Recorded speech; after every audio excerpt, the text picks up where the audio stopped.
Hoje nós iremos estudar sobre a necessidade da morte de Cristo. A necessidade da morte de Cristo. Era necessário que Cristo morresse para satisfazer assim plenamente a justiça de Deus. Romanos 6:23, assim diz a palavra do Senhor. Porque o salário do pecado é a morte, mas o dom gratuito de Deus é a vida eterna em Cristo Jesus, nosso Senhor. Semana passada nós estudamos sobre o sofrimento de Cristo, né? E vimos que o sofrimento dele dividiu-se praticamente em duas partes. A primeira parte foi o abandono de Deus em relação ao seu filho naquela cruz, pelo fato de Deus ser justo, ser santo, ser puro. Ele não tem parte nenhuma, de comunhão nenhuma com o pecado, com a imundícia. E essa foi uma das razões, porque todas as nossas iniquidades estavam sobre o Filho, e por isso Deus o abandonou. Deus o deixou só naquela cruz. Esse é um dos aspectos da ira de Deus. E outro aspecto que nós vimos foi propriamente dito a própria ira, o cálice da ira de Deus sendo tomado pelo Filho, em Deus ter moído, quebrado, traspassado o Filho, derramado todo o peso do seu furor sobre o seu próprio Filho, porque o nosso pecado estava sobre ele. E hoje nós iremos ver que o sofrimento de Cristo em tomar da ira de Deus culminou na aplicação perfeita e direta da justiça de Deus em seu Filho, que é a sua morte. A sua morte. A lei exige o quê? Que todo transgressor seja punido. E qual é a punição da quebra da lei? A morte, conforme Romanos 6:23. O salário do pecado, o que é pecado? A transgressão da lei de Deus, aqueles 10 mandamentos que nós conhecemos, né? Não tenha outros deuses, não faça imagem de escultura, não tome o nome de Deus em vão, guarda o dia do Senhor, honra pai e mãe, que é o princípio de honrar as autoridades, não mate, não adultere, não roube, não minta e não cobice. Os 10 mandamentos. Pecado é tudo aquilo que transgride, que quebra a lei de Deus. E todo aquele que quebra, este é merecedor da punição, que é o quê? A própria morte. A lei exige que o pecador seja morto. Exige. Então, só para a gente introduzir aqui e pensar um pouquinho, você já mentiu, você já quebrou o 9º mandamento: não mentirás, não dirás falso testemunho contra o teu próximo. Já. Senhora Elizabeth. Então, o que você merece é a morte. A aplicação da penalidade da quebra da lei. Ela exige que você morra. Mas para que nós não fôssemos mortos e lançados no inferno, Cristo assumiu esse nosso pecado a fim de receber a nossa punição, morrendo em nosso lugar. Ok? Então, por isso, mostra assim a necessidade da morte de Cristo. É por isso que ele morreu. Vamos lá. O tão grande sofrimento que Cristo suportou na cruz do Calvário, irmãos, não era suficiente para pagar pelos nossos pecados. Todo aquele sofrimento de Cristo na cruz não era suficiente para pagar.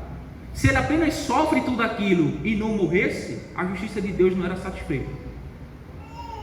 Então, por isso que era necessário que ele morresse, porque a justiça exige morte. Esse é o único salário do pecado, a morte. Então, todo aquele sofrimento, toda aquela angústia, toda aquela dor, todo aquele peso da ira de Deus esmagando seu próprio filho, moendo ele, não era suficiente para pagar pelos nossos pecados. Teria que culminar em um golpe final.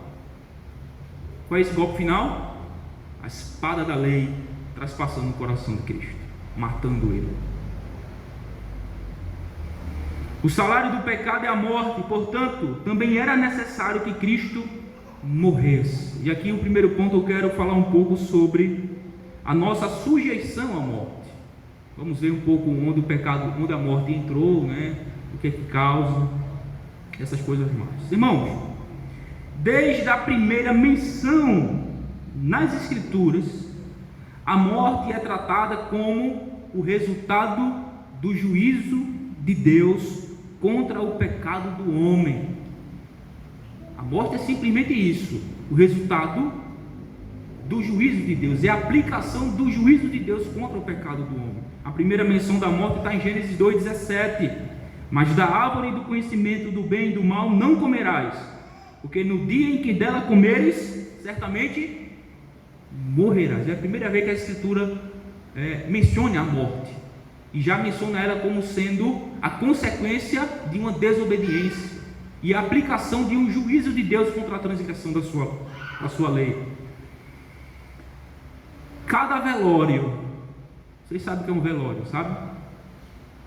Cada túmulo, cada morte é uma manifestação do juízo de Deus contra a humanidade caída. Cada velório, cada túmulo, cada morte é Deus protestando a humanidade, dizendo assim: vocês necessitam de salvação. O pecado de vocês vão matar vocês. Se arrependam, se voltam para Cristo. É uma manifestação do juízo de Deus em cada túmulo, cada velório, cada morte. É Deus manifestando o seu juízo contra a humanidade caída, contra o pecado e a maldade do homem. Agora, como foi que a morte entrou no mundo criado por Deus? Como foi que a morte entrou no mundo criado por Deus? Senhora Neide, me responda. Como a morte entrou no mundo? Como a morte entrou no mundo? Não existia morte antes, né? Até que aconteceu algo. Pecado, não foi? Exatamente. Romanos 5,12. Por um homem entrou o pecado, e pelo pecado a morte. E aí passou a todos os homens por uma única razão: todos pecaram. É por isso, quando diz assim, por que a gente morre? Porque a gente peca. Porque a gente pecou, caiu no nosso pai Adão e continua pecando. A corrupção continua em nós. Então por isso que a gente peca. Então a morte é uma manifestação do juízo de Deus. A expressão que aparece aí no texto, um só homem, é uma referência a Adão, nosso primeiro pai, não é? É um claro testemunho das Escrituras de que a morte não é um fenômeno natural, mas um resultado do juízo de Deus contra o pecado, que entrou no mundo através do pecado de Adão e passou para todos os seus descendentes por causa do próprio pecado. O pecado de Adão, né, uma vez que ele pecou, transgrediu, é como uma doença hereditária, né? Ele é o nosso primeiro pai, são nossos pais, Adão e Eva, de onde nós viemos, toda a humanidade. E aí eles se corromperam, e toda essa corrupção deles passaram a todos aqueles que eles geraram posteriormente, todos os seus filhos, toda a sua descendência. E aí vai-se. É como uma doença hereditária, como um pai ou uma mãe que tem, por exemplo, AIDS. Ele gera um filho, o filho vai nascer necessariamente com AIDS, né? Então é exatamente isso. O pecado passou a todos e consequentemente a morte. Agora, irmão, nós devemos compreender que a morte não é apenas uma consequência natural do pecado, como se Deus fosse indiferente, como se Deus não ligasse para a morte. Não é isso. As Escrituras ensinam que a morte de cada homem está em concordância com o decreto soberano de Deus. E isso significa que Ele não apenas determinou o dia da morte de cada ser humano, mas também Ele mesmo fará acontecer. Deus mesmo fará acontecer a morte de cada um.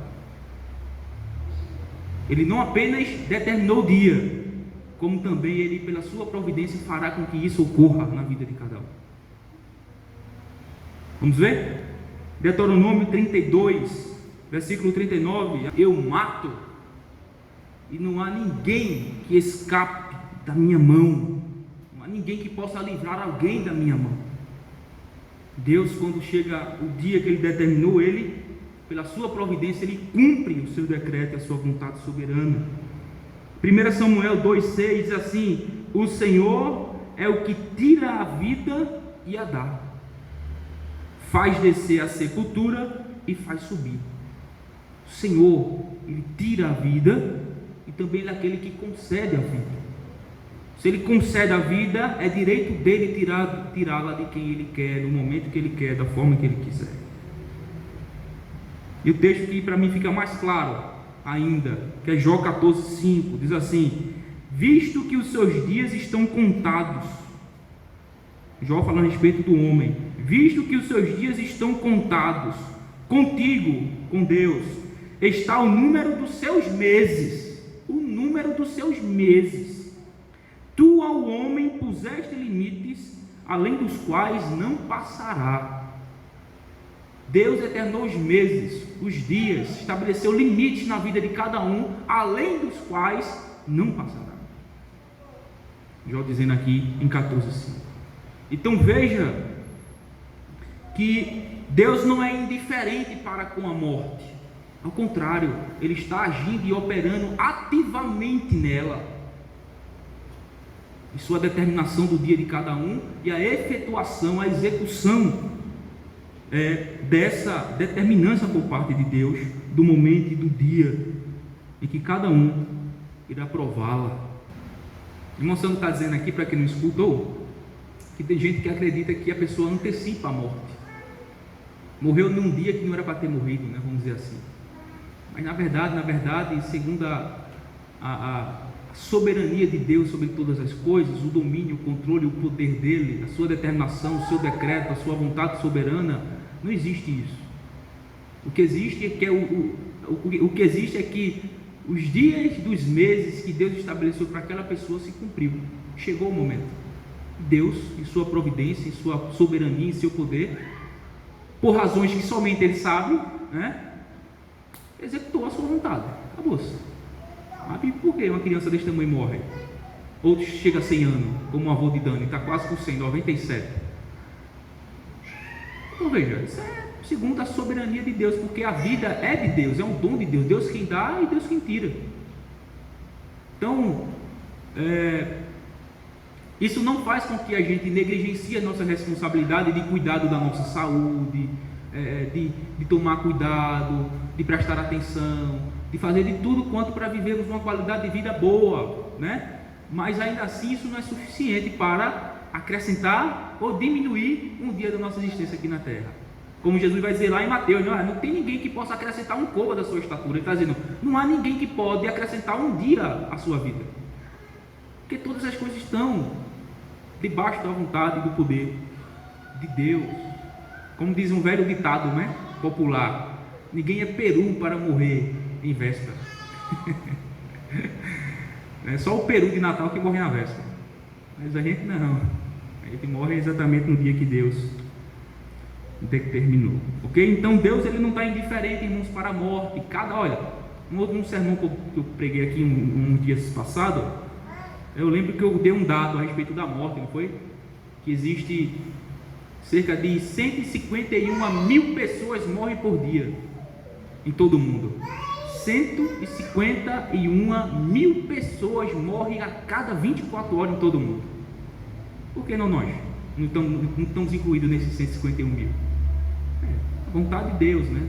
A providência dele sendo cumprida. Ok? Vamos lá, irmãos. Ao longo das Escrituras, a morte é vista como resultado do pecado do homem, como a gente está já vendo. Quer seja o pecado original, né, imputado por Adão, o nosso representante da humanidade, ou a injustiça pessoal de cada pessoa. O fato é que o princípio é o mesmo. Todos os homens morrem porque todos pecam. Isaías 64:6 diz assim: mas todos nós somos como o imundo, e todas as nossas justiças como trapos da imundície. Todos nós murchamos como a folha, e as nossas iniquidades como um vento nos arrebata. Veja, ele começa dizendo, todos nós somos como o imundo, e todas as nossas justiças como trapos da imundície. Ele está descrevendo a nossa corrupção moral, a nossa corrupção natural, essencial, que é ímpia, que é perversa, que é má, que é imunda. E qual é a linguagem que ele usa aqui? trapos da imundícia. Você sabe o que é trapo da imundícia? Nos tempos bíblicos? Quem sabe? Irmã Saúde, fala aí, irmã Saúde. Trapo da imundícia, o que é que ele está se referindo aqui?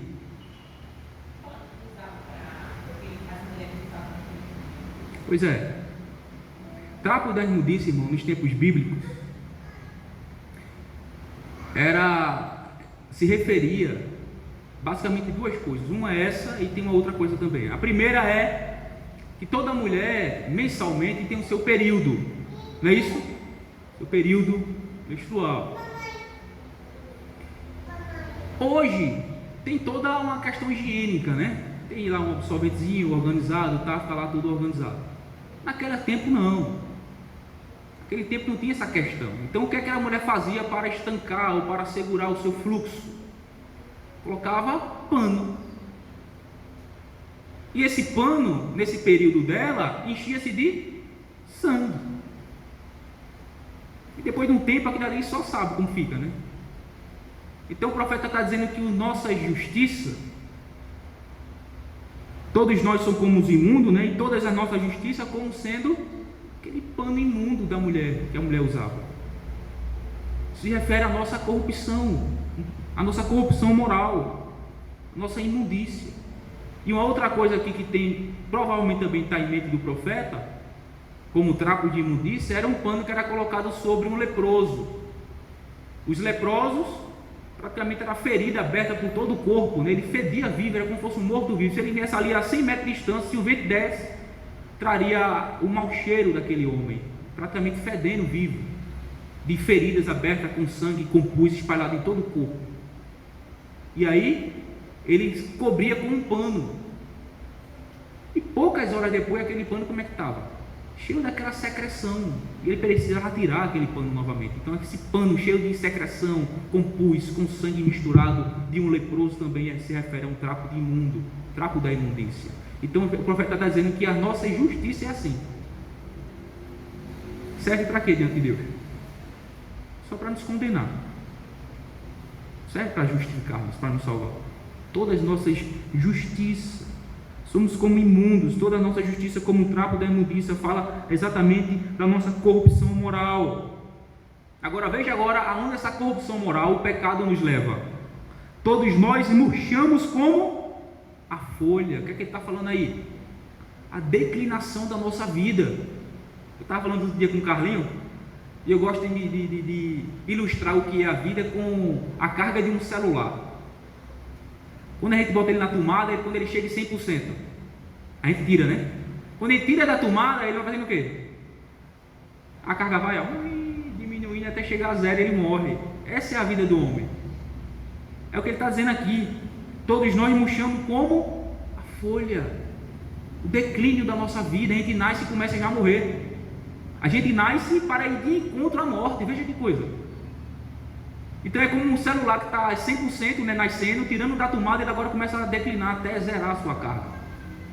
Essa é a nossa vida. E aqui ele usa a linguagem de uma folha, né? Então toda vez que você vê uma folha seca ali no chão, olha lá, aquela folha já foi verde, já teve um tempo na árvore. Ela nasceu e agora caiu, está secando e o vento vai levar, morreu. Essa é a nossa vida. Então está falando do declínio da nossa vida, pelo fato de na nossa justiça serem imundas, como o trapo do imundo. E por final, e as nossas iniquidades, como um vento, nos arrebata. Está falando aqui agora, o pecado por fim nos mata. O pecado é como uma mão que nos entrega à morte. Isso é o pecado, as nossas iniquidades. Por fim ele vai nos matar. Por fim ele vai nos matar. Por fim, a espada da lei arrancará nosso pescoço, transpassará o nosso coração, por conta das nossas iniquidades, a nossa transgressão contra a lei.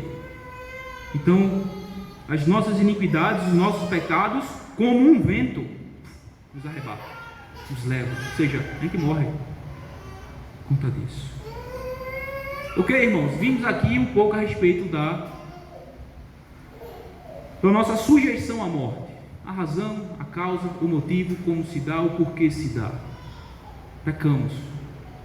E o pecado é a manifestação do juízo. A morte é a manifestação do juízo de Deus contra todo homem pecador.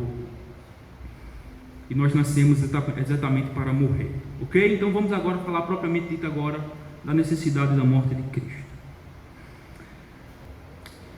Para o cristão, a morte é como se fosse uma mão que nos entrega a Deus. É necessário ela para que a gente vá diante de Deus. A não ser se estivéssemos vivos quando Jesus voltar, né? A Bíblia diz que nós não morreremos quando Jesus voltar. Os que estão vivos serão transformados. Os cristãos, né, serão transformados em um corpo glorificado, incorruptível, imortal. Mas, enquanto isso não acontece, Deus vai chamando o seu povo por intermédio da morte. A morte passa a ser apenas um instrumento na mão deles, em que ele chama o seu povo para a sua presença. Então, como irmã?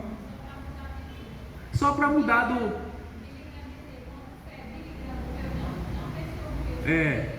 exatamente, só mudou de endereço. Então, então, para o cristão, a morte é seu amigo. Porque ele vai nos tirar de um lugar bom, que aqui vivemos com Deus é bom, para um lugar melhor. Está com o nosso Senhor. Então não precisamos temê-la. Apenas ela nos causa um certo tipo de sentimentos e emoções, né? A gente fica triste, tudinho, porque a gente não está acostumado com ela. Por mais que exista desde que o pecado entrou no mundo, mas ainda assim o ser humano não se acostumou com a morte. Porque ela, né, essencialmente, ela é algo ruim, mal. É uma manifestação do juízo de Deus. E não foi esse o plano, né? Com Adão lá. Era para que ele obedecesse e aí ele não veria a morte. Mas aconteceu. Certo? Então vamos lá. Irmãos, nós violamos a lei de Deus. E por isso merecemos a morte e o inferno, a condenação. Nosso perdão é impossível a menos que a penalidade pelos nossos pecados seja paga e as justas exigências da lei de Deus sejam satisfeitas. Por isso que nós não poderíamos pagar pelo nosso próprio pecado, porque o nosso pecado nos leva à morte e à condenação. Somente alguém como Cristo é que poderia pagar por ele, a fim de que pudéssemos receber o perdão dos nossos pecados. Esse é o coração do Evangelho de Jesus, irmãos. Ele levou sobre si nosso pecado e morreu em nosso lugar, sofrendo a punição exigida por um Deus que é santo e também da sua santa e justa lei. Na cruz, Cristo levou o nosso pecado e sofreu a ira de Deus em nosso lugar. Sua morte satisfez as exigências da lei que havíamos violado, tornando assim o nosso perdão possível. As exigências da lei de Deus precisavam serem satisfeitas, para que assim nós pudéssemos sermos perdoados. E quem que faz isso? Jesus. Porque se nós fizéssemos isso, estaríamos todos no inferno. É a única forma de nós, pecadores, satisfazer as exigências da justiça da lei de Deus. É se nós formos lançados no inferno e sermos punidos. Em Romanos 3, 23, vamos agora fazer um paralelo para vocês verem. Um paralelo, veja só. Romanos 3, 23 diz que todos nós pecamos, porém Deus fez cair as nossas iniquidades sobre Cristo. Isaías 53, 6. Veja o paralelo, viu, que a Bíblia vai revelando. Em Romanos 3, 23 diz que todos nós pecamos. Em Isaías 53, 6 diz que Deus fez cair sobre Cristo o nosso pecado, as nossas iniquidades. Em Gálatas 3:10 diz que nós estávamos debaixo da maldição por causa dos nossos pecados. Porém Cristo nos redimiu dela, tornando-se maldição por nós, conforme Gálatas 3:13. Gálatas 3:10 diz que nós éramos malditos, porque a Bíblia diz: maldito todo aquele que não permanecer nas obras da lei para cumpri-la. Ou seja, todo aquele que não cumpre a lei é um maldito, e todos nós não cumprimos. Só que 2, 3 versículos depois, Gálatas 3,13, vai dizer que Cristo nos redimiu da maldição, fazendo-se Ele mesmo maldito em nosso lugar, por nós. Então veja o paralelo que a Bíblia faz, mostrando essa troca, né?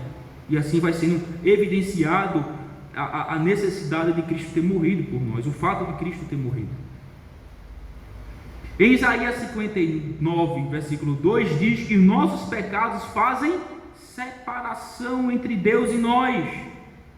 Porém, na cruz, Cristo foi desamparado pelo Pai em nosso lugar. Nossos pecados nos separam, Cristo assume o nosso lugar e é separado por nós. Separado por nós. Para que nós pudéssemos sermos reconciliados com Deus novamente, pela fé no seu nome.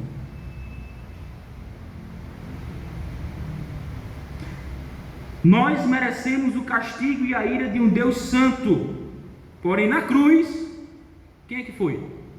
Cristo foi traspassado pelas nossas transgressões e moído pelas nossas iniquidades. Isaías 53, 5. Nós merecemos, mas Cristo é quem recebe a punição e a ira, porque Ele assumiu o nosso lugar, assumiu a nossa transgressão, assumiu as nossas iniquidades, os nossos pecados, os nossos crimes, a nossa violação da lei, a nossa culpa, e morre e recebe a punição por eles, porque Ele assumiu o nosso lugar. E em Romanos capítulo 6, versículo 23, como é o nosso texto base, né? Diz que o salário do pecado é a morte, porém na cruz, Cristo morreu pelos nossos pecados de uma vez por todas, o justo pelos injustos, para que pudesse nos conduzir a Deus, conforme 1 Pedro 3,18, o justo pelos injustos. Irmãos, vou fazer uma pergunta a vocês: quais são os 3 elementos básicos do Evangelho? Os 3 elementos básicos do Evangelho, os 3 principais elementos do Evangelho. A gente pode falar do Evangelho falando da encarnação, né, do Filho. Começa ali, né? O Filho encarna, desce, toma a forma de homem, da sua vida, da sua morte, do seu sepultamento, da sua ressurreição, da sua ascensão. Tudo isso faz parte da mensagem do Evangelho, do pecado, todas essas coisas, da ira de Deus, da morte de Cristo. Mas existem 3 elementos principais, basicamente, a respeito da mensagem do Evangelho, que é a morte, o sepultamento e a ressurreição. São os 3 principais elementos do Evangelho: a morte, o sepultamento e a ressurreição. Até podemos pregar o Evangelho sem falar assim essencialmente sobre a vida perfeita de Jesus, mas não podemos falar do Evangelho se não falar da sua morte, do seu sepultamento e da sua ressurreição, principalmente em morte e ressurreição. Sem isso não é Evangelho, acabou o seu Evangelho.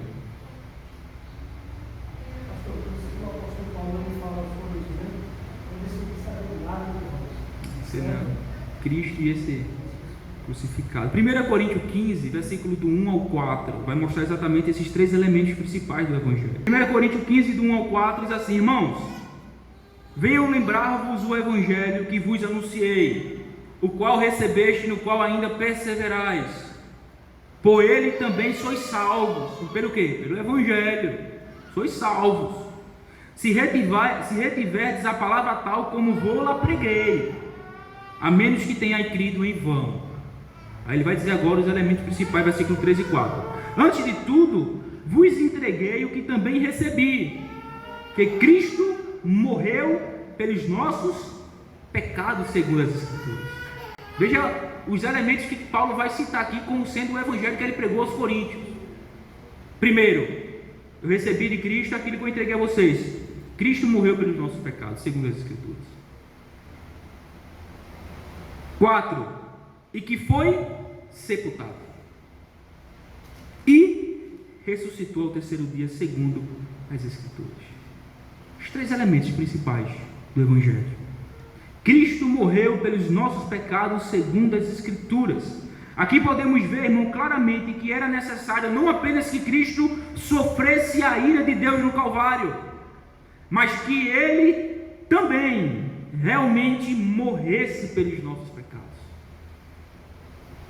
A ira não era o suficiente, mas completa-se, né, a satisfação da justiça de Deus com a morte de Cristo. Se Ele sofre tudo aquilo, se Ele padece da forma que padeceu, se Deus o moe Ele naquela cruz e Ele não morre, a ira não era, a justiça de Deus não era satisfeita, era necessário que Ele morresse.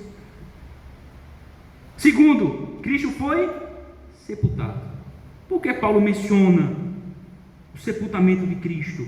Para dar ênfase à realidade da sua morte. Ele realmente foi enterrado porque Ele realmente morreu. Morreu. Ninguém é sepultado sem antes não ter morrido, né? Morreu. Por isso que Paulo faz, é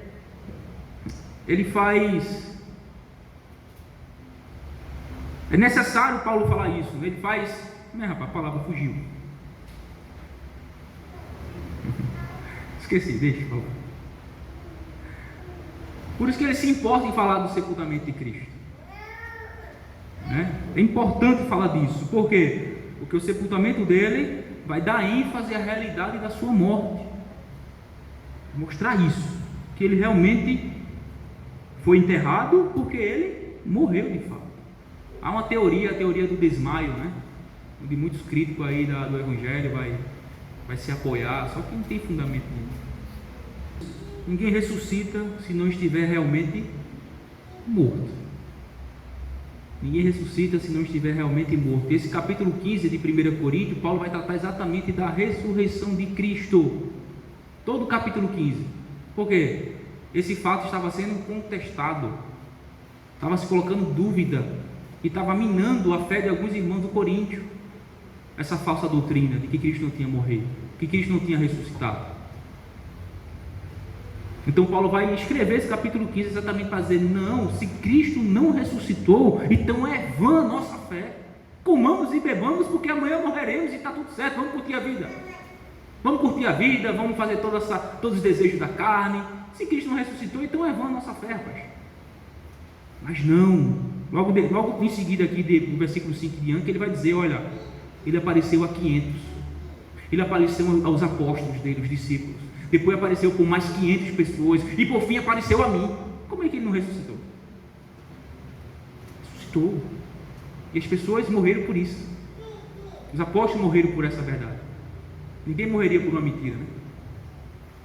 Ninguém morreria. Mas eles morreram dizendo: Cristo ressuscitou, Cristo ressuscitou, Cristo ressuscitou. E eles morriam por causa disso. A pessoa matava ele por causa disso. E eles morreram por causa disso e morreram confessando essa verdade, não negando. Do mesmo capítulo, né? Leia, meu irmão. Se não há ressurreição de mortos, então Cristo ressuscitou. Não, Cristo ressuscitou. Mas o fato é que há. E Cristo ressuscitou, ele foi a primícia. Oi. Só um pontozinho. Esses 3 elementos aí, que é morte, sepultamento e ressurreição. Na vida do crente são os 3 elementos também. Morte, porque é quando Cristo ele tira o coração de pedra, coloca o seu espírito. Ou seja, ele mata. Morte para o pecado, para o... O sepultamento, que vem a questão do batismo. É simbolizado nisso, né? Isso, o sepultamento, que você é batizado, você é imergido, né, sepultado, e quando você levanta, justamente vem a questão da ressurreição. Ressuscita para a nova vida. Isso é outro ponto também. É que geralmente, quando a gente pergunta a algumas pessoas, todos os 4 escritores do Evangelho tiveram cuidado de narrar a morte de Jesus. Mesmo que suas descrições sejam resumidas, elas são precisas. Nos relatos do Evangelho existem 2 coisas que estão sendo reveladas a respeito desse assunto. 2 coisas. Primeiro, a realidade da morte de Cristo. O salário do pecado é a morte, e Cristo pagou essa penalidade pelo seu povo, morrendo em seu lugar.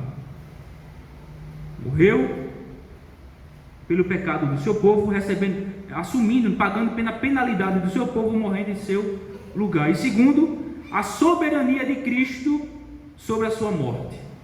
Ele entregou, ou deu o seu Espírito, ele entregou o Espírito ao Pai. Devemos entender que Cristo não morreu como um mártir involuntário. Pelo contrário, ele voluntariamente entregou a sua vida como sacrifício expiatório no lugar do seu povo. Então é uma entrega voluntária de Cristo, o Filho, ao Pai, a fim de satisfazer a sua justiça. Então os evangelhos, irmãos, a respeito desse assunto, narram praticamente essas duas coisas: a realidade da morte de Cristo e a soberania de Cristo sobre a sua morte. A realidade é que ele, da morte da sua morte, quer apaga pela penalidade do pecado do seu povo, e a soberania dele sobre a morte, ele mesmo entregando voluntariamente a sua vida como sacrifício expiatório no lugar do seu povo. Certo? Vamos caminhando para o final. Romanos 5, versículos 6, 8 e 10, vai me mostrar algo interessante aqui. Porque Cristo, quando nós ainda éramos fracos, morreu a seu tempo pelos ímpios. Mas Deus prova o seu próprio amor para conosco pelo fato de ter Cristo morrido por nós, sendo nós ainda pecadores. Porque se nós, quando inimigos, fomos reconciliados com Deus mediante a morte do seu Filho, muito mais, estando já reconciliados, seremos salvos pela sua vida. O que é que esse texto mostra, irmãos? Nos mostra muito claramente que era necessário que Cristo morresse. Por quê? Porque éramos fracos, éramos ímpios, éramos pecadores, ou seja, não tínhamos como pagar a nossa dívida e ao mesmo tempo ser reconciliados e salvos por Deus. Tinha que ser alguém sem pecado. Sem pecado. Versículo 6 mostra que somos fracos e ímpios. Versículo 8 mostra que somos pecadores. Versículo 10 mostra que por meio da morte de Cristo é que nós fomos reconciliados com Deus. E que essa reconciliação por meio da morte de Cristo gerou para nós o quê? Seremos salvos pela sua vida. No finalzinho do versículo 10, seremos salvos uma vez que fomos reconciliados pela morte de Cristo. Então veja a necessidade da morte de Cristo para nos reconciliar com Deus e para nos comunicar salvação, que aí engloba, toda a ordem da salvação: perdão, arrependimento, fé, justificação, santificação e todas as coisas mais. Então era necessário que Cristo morresse, porque éramos fracos, éramos ímpios, éramos pecadores, e a morte de Cristo nós fomos reconciliados com Deus, o Pai, a fim de sermos salvos pela sua vida. Para terminar, de que maneira devemos responder como crentes à morte de Cristo em nosso favor? De que maneira devemos responder a essa verdade como crentes, a morte de Cristo em nosso favor? Quero ler aqui 2 Coríntios 2, 14 e 15. Graças, porém, a Deus, que em Cristo sempre nos conduz em triunfo e por meio de nós manifesta em todo lugar a fragrância do seu conhecimento. Porque nós somos para com Deus o bom perfume de Cristo, tanto nos que são salvos como nos que se perdem. Como devemos responder, irmãos, a essa tão grande obra de Cristo em favor de pobres pecadores como nós? Uma vida grata, uma vida de um amor para com Deus, em uma fé que opera por amor, como Paulo diz aos Gálatas. É uma fé em Cristo que opera por amor, não é para ganhar mais nada, não é para conquistar mais nada, não é uma vida cristã vivida como algo, como uma barganha com Deus para querer ganhar dele mais alguma coisa. Se isso que ele fez por nós já não é o suficiente para vivermos gratos, alegres, satisfeitos, contentes nele, e procurarmos com todos os nossos esforços manifestar, exalar o bom cheiro de Cristo, a fim de que Ele receba toda a glória, todo o louvor e toda a adoração. Se isso não for suficiente, então não há mais nenhuma outra razão para você ser crente. Não há mais nenhuma outra razão. Essa é a razão. E se isso não for suficiente, então, o que dizer mais, né? Se o fato de Cristo ter sofrido a ira de Deus em seu lugar, morrido, sepultado e ressuscitado em seu lugar, a fim de você ser reconciliado com Deus, porque os seus pecados fez separação entre você e Ele. Você merecia a morte, você merecia a condenação, e por fim Ele lhe dá a vida eterna, a salvação. Se isso não for suficiente, razão suficiente, motivo suficiente para você se entregar a Ele e viver com todas as suas entranhas, como diz uma linguagem bíblica, com todo o seu coração, para a honra e glória desse Deus tão maravilhoso e gracioso, que fez tamanha obra por meio do seu Filho em nosso favor. Então, por favor, vá viver sua vida, porque não há outra razão para mais, não há mais nenhuma outra razão para lhe apresentar, não. Essa é a razão. E se não for suficiente, está limpo.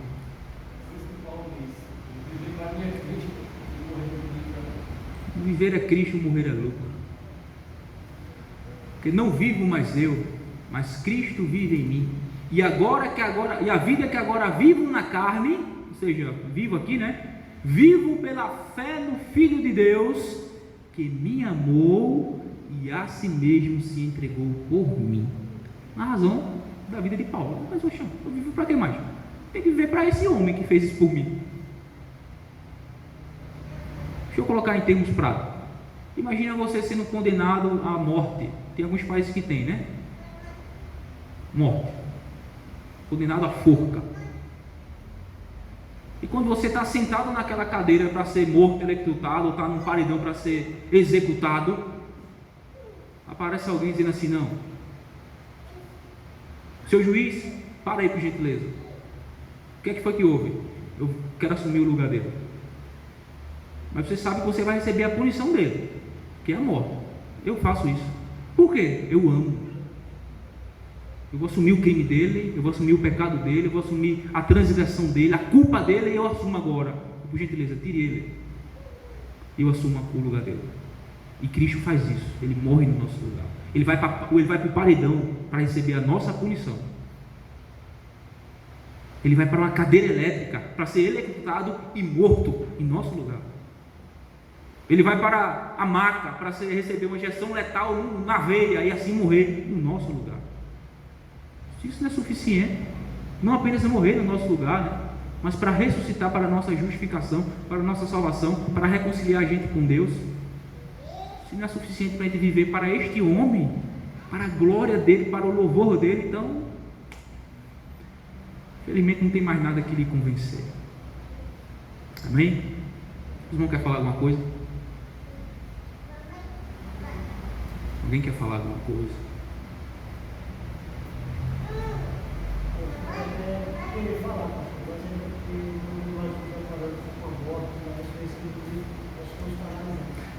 Paulo disse que o amor dele nos constrange, né? O próprio texto de Romanos 5,8, né? Fala que tudo isso que Cristo sofreu, a ira, a morte, sabe o que é isso? A maior mensagem de amor que você pode saber. Isso é uma carta de amor de Deus para você, um pecador, dizendo assim: eu amo você a tal ponto que eu entreguei o meu filho no seu lugar, sendo você quem você é, um ímpio, um fraco, um pecador, um perverso, alguém digno da condenação e do inferno. Mas eu provei o meu amor a você fazendo isso. Entreguei o meu filho para morrer no seu lugar, a fim de você ser reconciliado comigo e salvo pela sua vida. A maior prova de amor. Olhe para o Calvário, para a cruz, e lá você vai ver o que é amor. É isso. A cruz é isso, é uma carta de amor de um Deus santo e justo a pecadores ímpios, indignos e imerecedores.